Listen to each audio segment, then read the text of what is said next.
Introductions. I mean, you hear the word introduction, what comes to your mind? I mean, you may think of an introduction you had to give, or you may something about an introduction. There's some picture that comes to your mind, but whenever you're faced with life's deeper mysteries, there's only one place to turn to find answers. Yes, the American Dictionary of the English Language. There is no question which Noah Webster didn't know the answer to. Even though it was back in 1828, this has the answers to life's deepest questions, like, what is an introduction? Well, let's find out. What is an introduction? Noah Webster says this: the action of conducting or ushering into a place. Okay, usher into a place. Used of persons. We speak of the introduction of one stranger to another. So, if you have two strangers, you are to give an introduction. In fact, introductions, if you think about it, we've all got kind of the standard introduction we give. And not only that, it's kind of the societal norm. Society tells us that when you meet, you're supposed to give an introduction. You're supposed to say, hello, hi, my name is Bob, and blah, blah, blah, blah, right? And not only that, school's about to start in many parts of the country, and some teachers will actually make their children stand up, make the students stand up and give an introduction to introduce themselves. You remember being the new student in a school and you had to stand up and tell everyone something about yourself? Yeah, it's kind of expected. Not only that, some professors actually make you type up an introduction and post it on the discussion board. We won't name any names, but you see, they expect it.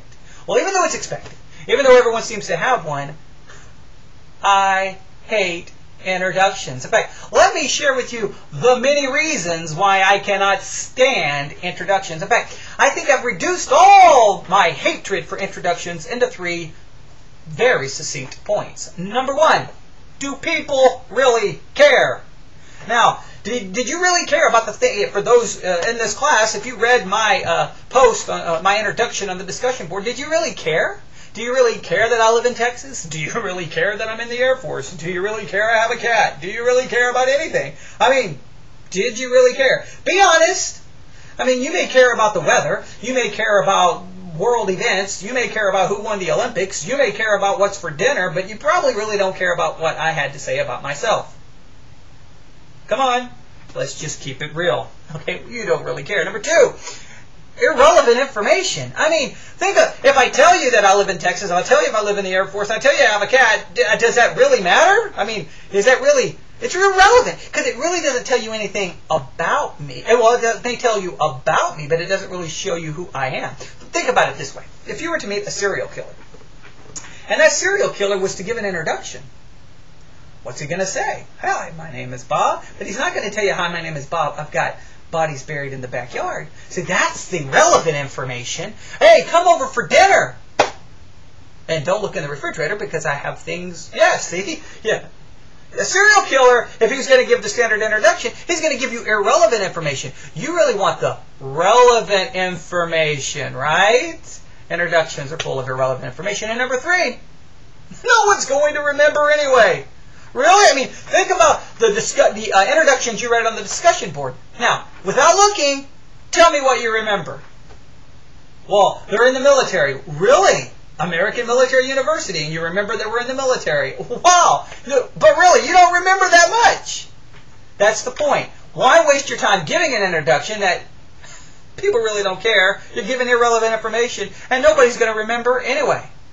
However, in this speech, I'm giving you my anti-introduction speech, why I hate introductions. And look what I've done. I hopefully have given you a reason to care about what I have to say.